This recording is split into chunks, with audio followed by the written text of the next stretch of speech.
રાધે કૃષ્ણ રાધે કૃષ્ણ રાધે કૃષ્ણ રાધે રાધે કૃષ્ણ રાધે કૃષ્ણ રાધે રાધે રાધે. ના મિત્રો, કેમ છો? જય શ્રી કૃષ્ણ.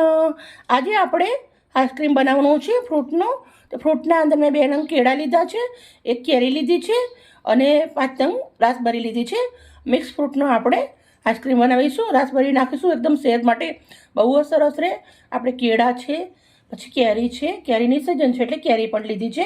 તો બનાવવાની રીતે ચાલુ. મલાઈ લીધી છે, 1 વાટકી દૂધ લીધું છે, અડધી વાટકી ખાંડ લીધી છે અને વેનીલા એસેન્સ છે. આ આપણે આઈસ્ક્રીમના અંદર જશે. સૌથી પહેલાં આપણે કેળાને છોલી લેવાના છે. ડાયરેક્ટ મિક્સરના જારના અંદર જ આવી રીતે કટ કરી દઉં છું. મિત્રો, આઈસ્ક્રીમ બનાવવાની બધાની રીત એકદમ અલગ હોય છે, પણ તમે એકવાર મારી રીતે બનાવજો. એકદમ સિમ્પલ છે અને સાથે ટેસ્ટી બને છે. બાળકોને બહારનું ખવડાવવું નથી પડતું હતું ને, ઘરનું હેલ્થ માટે બહુ જ સરસ રહે. હવે આપણે આ રાસબરી છે એને આવી રીતે કટ કરી દઉં છું.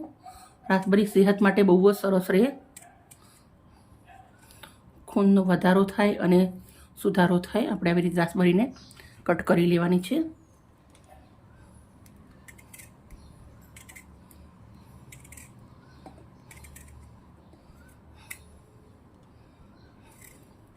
બધી જ આપણે આવી રીતે કટ કરી લઈશું. રાસબરી કટ કરી દીધી છે. હવે આપણે કેરી કટ કરવાની છે. તો કેવી રીતે કરીશું એ પણ હું બતાવી દઉં તમને.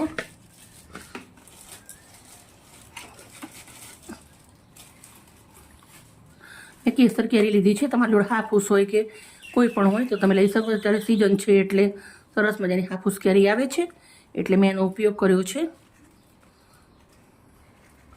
કેરીને આપણે આવી રીતે કટ કરી દેવાની છે.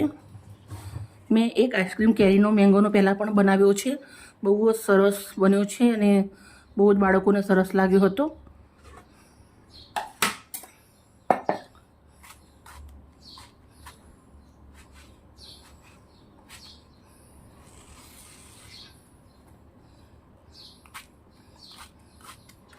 બહારના પાવડરવાળા કેમિકલવાળા આઈસ્ક્રીમ ખાવા એના કરતાં આપણે આવી રીતે આસાનીથી ઘરે બની જાય છે.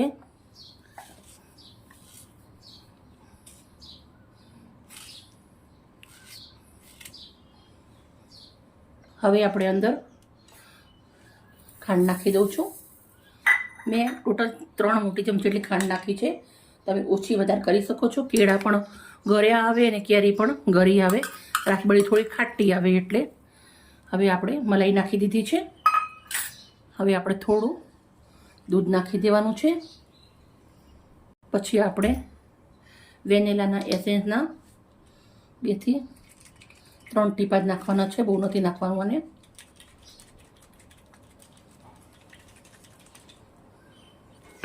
આપણે મિક્સરના અંદર લગાવી દઈશું. ઢક્કણ રાખી દઈશું. પીસીશું. સરસ રેડી થઈ ગયું છે પીસાઈને. કંઈ પણ આપણે આવી રીતના એક ડબ્બો પેક આવે એવો લેવાનો છે અને જે આપણું મિશ્રણ બનાવેલું છે આઈસ્ક્રીમનું એ અંદર રેડી દેવાનું છે.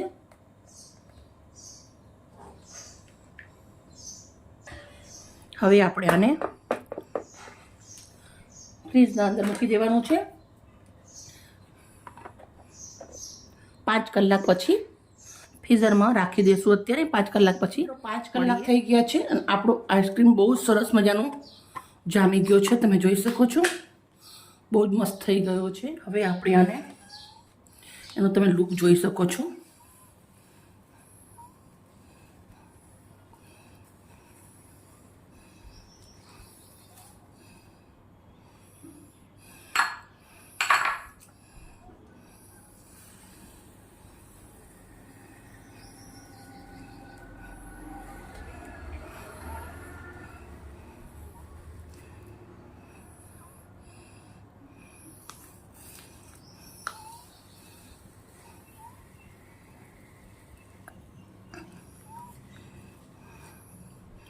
મને ખરેખર દેખીને એટલો આનંદ થાય છે અને જેટલું દેખીને આનંદ થાય એનાથી બહુ સરસ મજાનું બન્યું છે. આ મિત્રો તમે જોઈ શકો છો, આપણું આઈસ્ક્રીમ બહુ સરસ મજાનું રેડી થઈ ગયો છે. નેચરલ ફૂડથી બનાવ્યો છે. કંઈ પણ જાતનું પાવડર કંઈ પણ જાતનો ઉપયોગ નથી કર્યો. મિત્રો, મારી વિડીયો સારી લાગી હોય તો પ્લીઝ એક લાઈક કરજો, દોસ્તોને અંદર શેર કરજો, તમારા પરિવાર માટે, તમારા બાળકો માટે જરૂરથી બનાવજો.